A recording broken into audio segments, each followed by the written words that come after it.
안녕하세요. M교수입니다. 좋아요와 구독 부탁드리겠습니다. 한 여고생이 있었다.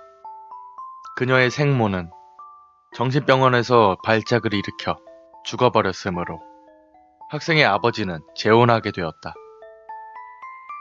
그러던 중 아버지마저 불의의 사고로 죽어버리고 집에서는 계모와 학생 둘만이 살아가게 되었다.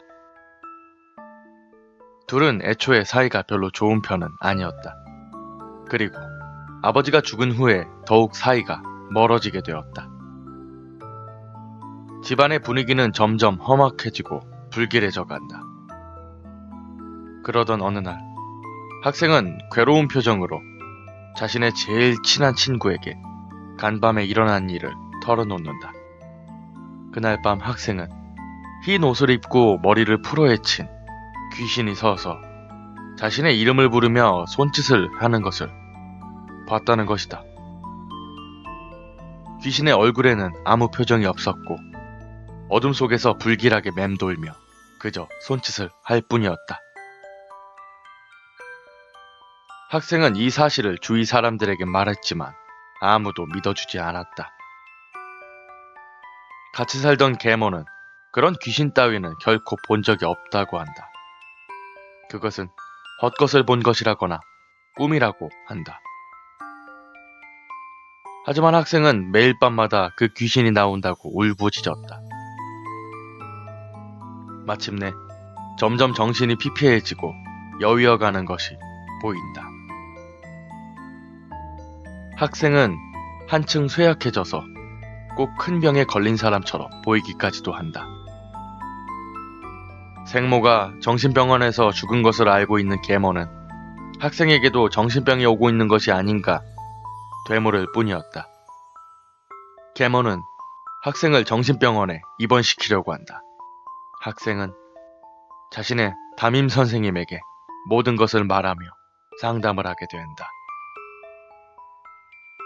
선생님이 학생의 집에 온다.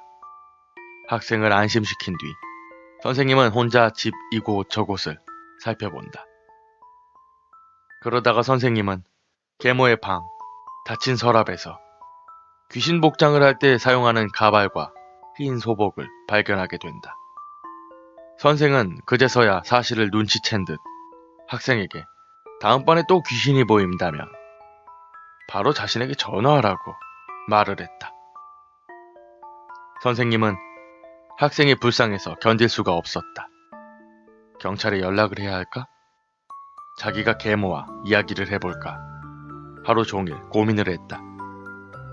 그리고 그날 밤 선생님에게 학생이 건 전화가 울린다. 선생님, 또 귀신이 나왔어요. 제가 귀신을 죽여버린 것 같아요.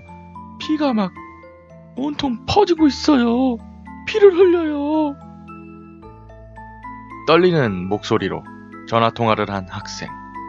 전화를 끊은 학생은 선생님이 오고 있는 동안 자신이 막 찔러 죽인 고온히 잠자고 있던 계모에게 자기 손으로 귀신 가발을 씌우고 소복을 입힌다. 이것은 정당방위로 위장의 계모를 죽이려고 학생이 꾸민 일이었다.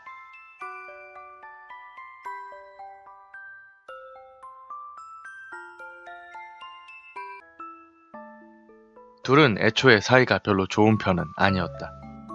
그리고 아버지가 죽은 후에 더욱 사이가 멀어지게 되었다. 집안의 분위기는 점점 험악해지고 불길해져 간다. 그러던 어느 날 학생은 괴로운 표정으로 자신의 제일 친한 친구에게 간밤에 일어난 일을 털어놓는다. 그날 밤 학생은 흰 옷을 입고 머리를 풀어헤친 귀신이 서서 자신의 이름을 부르며 손짓을 하는 것을 봤다는 것이다. 선생님은 혼자 집 이곳 저곳을 살펴본다. 그러다가 선생님은 계모의 방, 닫힌 서랍에서 귀신 복장을 할 때 사용하는 가발과 흰 소복을 발견하게 된다. 선생은 그제서야 사실을 눈치챈 듯 학생에게 다음번에 또 귀신이 보인다면 바로 자신에게 전화하라고 말을 했다. 선생님은 학생이 불쌍해서 견딜 수가 없었다. 경찰에 연락을 해야 할까? 자기가 계모와 이야기를 해볼까? 하루 종일 고민을 했던 것이 보인다. 학생은 한층 쇠약해져서 꼭 큰 병에 걸린 사람처럼 보이기까지도 한다. 생모가 정신병원에서 죽은 것을 알고 있는 계모는 학생에게도 정신병이 오고 있는 것이 아닌가 되물을 뿐이었다. 계모는 학생을 정신병원에 입원시키려고 한다. 학생은 자신의 담임 선생님에게 모든 것을 말하며 상담을 하게 된다. 선생님이 학생의 집에 온다. 학생을 안심시킨 뒤 귀신의 얼굴에는 아무 표정이 없었고 어둠 속에서 불길하게 맴돌며 그저 손짓을 할 뿐이었다. 학생은 이 사실을 주위 사람들에게 말했지만 아무도 믿어주지 않았다. 같이 살던 계모는 그런 귀신 따위는 결코 본 적이 없다고 한다. 그것은 헛것을 본 것이라거나 꿈이라고 한다. 하지만 학생은 매일 밤마다 그 귀신이 나온다고 울부짖었다. 마침내 점점 정신이 피폐해지고 여위어가는